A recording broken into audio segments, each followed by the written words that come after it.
안녕하세요, 글로벌 모터즈 육동윤입니다. 오늘 가져 나온 차는 지프 랭글러 루비콘 모델 4도어의 하드탑 버전입니다. 자동차 시장에는 특징적인 디자인과 특징적인 성격을 띈 차들이 있습니다. 이 차도 그런 차들 중 하나인데요, 자동차를 이동수단으로만 생각하지 않고 멋이라는 것을 부여해서 타는 차라고 할 수 있습니다. 매년 차들이 새로 나오고 또 단종되고 그러는데요, 이렇게 오랫동안 그 역사를 가져온다는 것 자체가 가치를 인정받고 있다는 것을 말하는 겁니다. 우선 어떻게 바뀌었는지 또 어떤 특징들이 있는지 한번 살펴보겠습니다.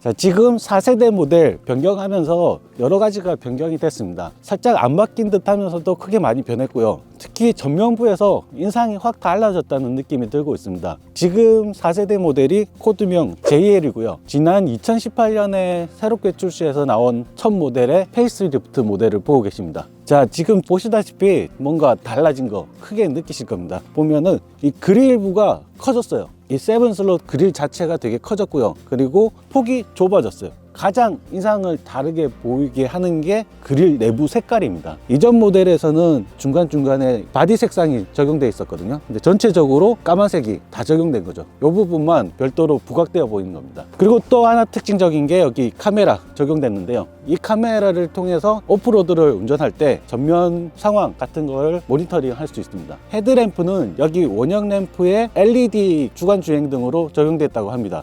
자, 그리고 또 하나 특징적인 게 여기 있던 강철 안테나였습니다. 여기 없어졌고요. 이걸 없애면서 여기 윈드 스크린에 보이지 않게 숨겨놨습니다. 성능이 좋더라고요. 수신율도 좋습니다. 자, 이런 것들이 별거 아닌 변화로 보일 수 있긴 하지만 마니아들 사이에서는 큰 의미를 갖고 있습니다. 특히나 인상을 좌우하는 헤드램프의 경우에는 되게 민감하죠. 1세대 YJ 모델에서는 헤드램프가 네모 각진 모델이었습니다. 그때는 윌리스의 정통성을 흐린다고 하면서 마니아들 사이에서 좀 지적이 많았던 것 같아요. 그 네모 각진 모델이 실제로 인기가 꽤 많았거든요. 영화에서도 볼 수 있었죠. 뭐 터미네이터 여자 주인공이 타고 나왔던 차였고, 또 맥가이버가 타고 나왔던 그런 모델이기도 합니다. 그 이후 세대 모델부터는 전부 다 이렇게 둥근 헤드램프를 쓰고 있습니다.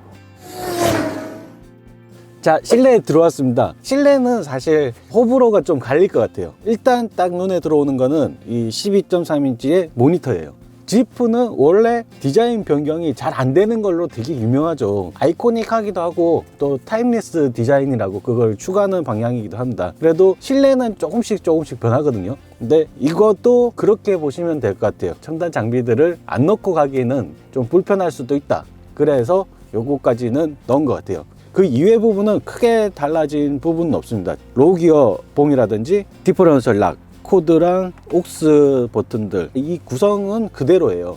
그리고 이 전동 시트가 적용된 것도 특징적인데요, 무슨 소리냐, 원래 있었다 그렇게 말할 수도 있지만 보조석에 전동 시트가 들어갔습니다. 전략적인 변화이기도 합니다. 더 많은 고객을 끌어들이기 위한, 또 이런 피드백에 대한 것도 많이 있었거든요. 그런 노력들이 찐 매니아들 사이에서는 사실 좀 불만사항이기도 한 것 같아요. 이런 변화가 그렇게 달갑지는 않다고 얘기하시는 분들도 있거든요. 험악한 지형을 달려도 크게 신경 쓰지 않고, 그리고 그런 곳에서 진짜로 살아남을 수 있을 것 같은 날 것 그대로의 오프로드 차를 좋아하기 때문인 것 같아요. 하지만 또 어떻게 생각해 보면은 시대가 변하고 있으니까 살아남기 위해서 또 새로운 고객들을 확보해야 되고 하는 것 때문에 이런 사소한 것들은 이해가 되는 부분이다, 그렇게 얘기할 수 있을 것 같습니다. 개인적으로는 이런 기능들이 있는 게 그래도 좋은 것 같아요. 다만 고객분들의 취향에 따라서 선택할 수 있는 옵션으로 두는 게 더 좋지 않았을까,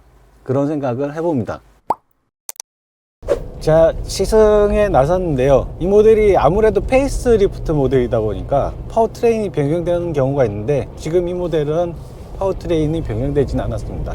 2.0L 가솔린 엔진이고요. 최고 출력은 272마력, 최대 토크는 40.8kgm입니다. 상당히 파워풀하다고 생각하거든요. 물론 옛날 모델에 비해서는 조금 다운그레이드 됐지만 아무래도 다운사이징이 대세다 보니까, 그리고 이미 이전 4세대 모델부터 한참 써왔던 파워트레인이고요. 출력이나 주행 느낌에서 크게 달라진 부분은 사실 찾기가 힘들어요. 근데 왠지 주행 느낌이 좀 부드러워졌다라는 기분 탓인 것 같긴 하지만, 그런 것 같아요.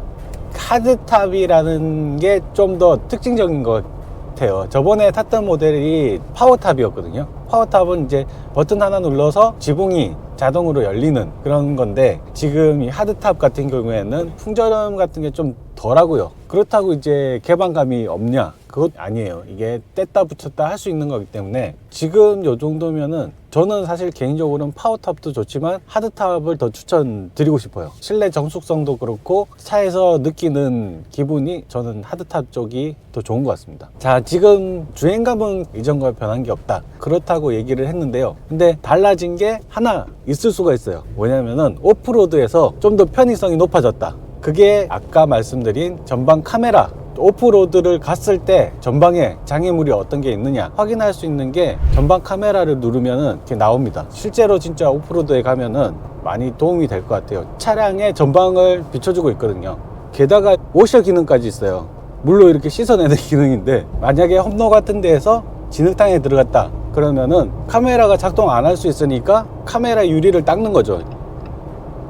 아까 실내에 들어와서 설명을 미처 못 드린 부분이 있는데, 안드로이드 오토나 애플 카플레이가 연동이 되고 있거든요. 그거를 떠나서도 또 자체적으로 티맵도 제공하고 있습니다. 지금 화면이 가로형으로 좀 긴 편이라서 내비게이션 볼 때는 조금 아쉬울 수도 있지만, 그래도 분할로 확인할 수 있고 사이즈도 눈에 잘 들어오는 크기인 것 같아요. 이게 또 이번 모델 변경에서 가장 큰 특징이니까 제가 보기에는 성공적이라고 생각을 해요. 이게 옛날부터 해오던 방식이긴 한데, 랭글러의 가장 큰 특징이 모든 파츠를 뗐다 붙였다 할 수 있는 거거든요.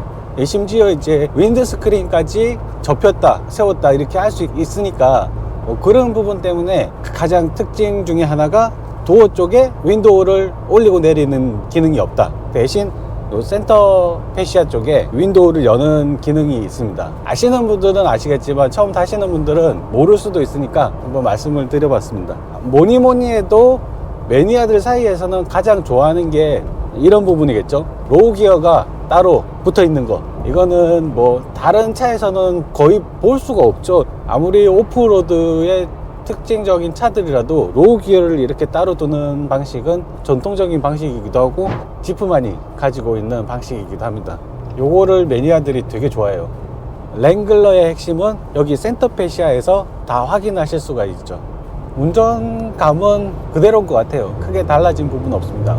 웬만큼 적당하게 잘 달리는 것 같고, 지금 타이어 사이즈가 굉장히 커요. 원래부터 들어가던 사이즈이기도 하고, 오프로드 전용 타이어를 끼고 있으니까 승차감에서 큰 기대는 할 수 없습니다, 실제로.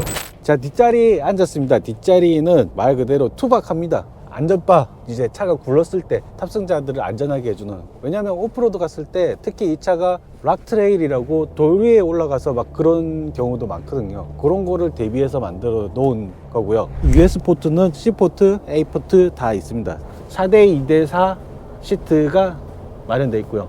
실제로 이 뒷좌석이 뭐 편하자고 타는 게 아니니까요.